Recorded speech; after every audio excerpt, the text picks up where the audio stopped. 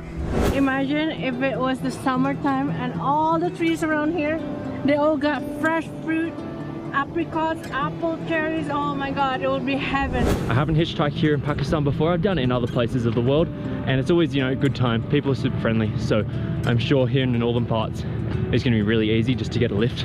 But look at the lake we have there, Aadabad Lake, absolutely gorgeous here, super blue, and just the mountains are just absolutely incredible. Look at all that stuff, how good.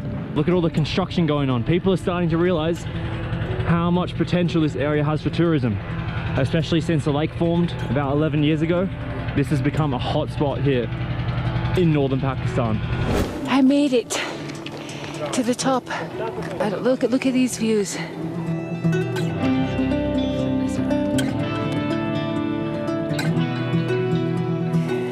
views are amazing. Really couldn't ask for anything more. Pakistan میں بیرون ملک اور مقامی سیاحت کے فروغ کی ایک بڑی وجہ یہ بھی ہے کہ اس وقت London, Paris, Singapore, Hong Kong, Bangkok اور دنیا کے بڑے جو ڈیسٹینیشنز ہیں وہ کرونا پابندیوں کی جکڑ میں ہیں۔ خوش آئند بات یہ ہے کہ گلگت بلتستان میں کرونا کے 98% مریض صحتیاب ہو چکے ہیں، جبکہ الحمدللہ سوات مالاکنڈ ڈویژن میں بھی مثبت کیسز کی شرح 3% ہے، لیکن اس کے باوجود سیاحوں کو ہوٹلز میں بکنگ کے وقت کرونا منفی ٹیسٹ کی رپورٹ جمع کرانا لازمی ہے۔ ہوٹلز، گیسٹ ہاؤسز، انتظامیہ اور ٹور گائیڈز کو کورونا ویکسین لگوائی جا رہی ہے اور سب لوگ ویکسینیٹڈ ہیں۔ ویکسین لگائے بغیر 50 سال سے زائد عمر افراد کی ہوٹلز بکنگ پر پابندی ہے۔ ایک کمرے میں زیادہ سے زیادہ 2 افراد کو ٹھہرانے کی اجازت دی گئی ہے، جبکہ کے پی اور گلگت بلتستان میں سیاحوں کی آمد کے باعث ان علاقوں میں معاشی سرگرمیوں کی جان میں جان آ گئی ہے اور اس میں بہت ہم پھرتی دیکھ رہے ہیں، بڑی بڑھاوت دیکھ رہے ہیں۔ ہوٹل اور گیسٹ ہاؤسز میں بھی بکنگ میں بے پناہ رش ہے۔ پچھلے سال سے کرونا پابندیوں نے پاکستان کی ٹورزم انڈسٹری کو شدید نقصان پہنچایا تھا، لیکن لاک ڈاؤن نے جہاں لوگوں کو سیر و تفریح سے محروم کیا، وہاں سیاحت سے منسلک لاکھوں لوگوں کے لیے مشکلات پیدا ہو گئی تھیں۔ لیکن اب صورتحال میں بہتری آ رہی ہے۔ اس بارے میں ہم دکھاتے ہیں اپنے نمائندے خصوصی زہیب احمد کی ایک رپورٹ جو انہوں نے ان سیاحتی مقامات پر جا کر ترتیب دی۔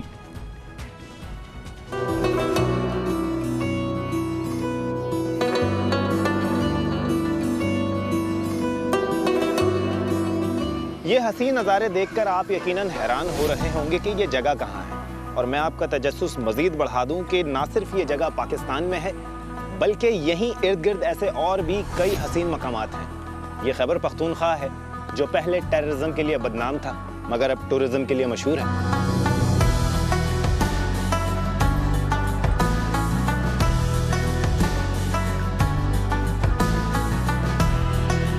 مالاکنڈ کے پرفضا مقامات ہوں یا ہزارہ کے ہزار رنگ، گلیات کی مہکتی گلیاں ہوں یا برف پوش وادیوں کے حسین نظارے، سیاح ہر موسم میں یہاں آنے کو بےتاب نظر آتے ہیں۔